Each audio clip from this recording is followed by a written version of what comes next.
M&A transactions where a company either merges with another company or acquires or is acquired by another company presents unique concerns and issues for the various pension and benefit plans that the companies have sponsored. First of all, there are two basic methods in which M&A transactions happen.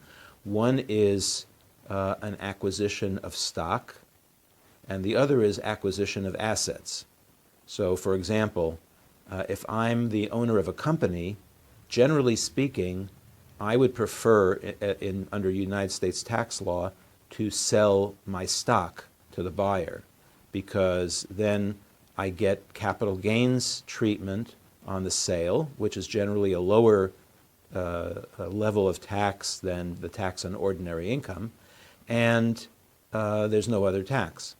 On the other hand, if I am the buyer, I generally want to buy assets, because when I buy assets, those assets get a basis of fair market value, and that's something that's very helpful if I want to then depreciate the assets.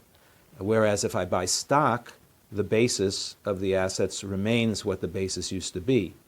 Also, if I buy stock, any liabilities that are in the company, I take over. So let's say there's, the seller did something wrong and is going to be subject to a lawsuit.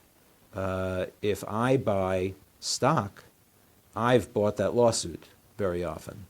And so if I buy assets, on the other hand, then I haven't. So there's always a tension between the buyer and the seller. Buyer wants to buy assets, seller wants to sell stock. And so that's a very important thing that you need to know about.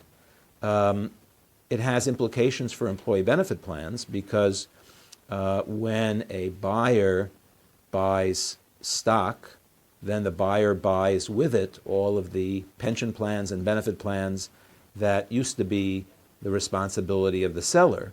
And so now if there are problems in those plans, maybe they weren't operated properly, maybe some employees are unhappy and they're suing or whatever, that's going to be a liability that's assumed by the buyer if he bought stock. If he bought assets, then the pension plans and the benefit plans remain with the seller, and therefore the buyer doesn't have to worry about any liabilities. They remain with the seller.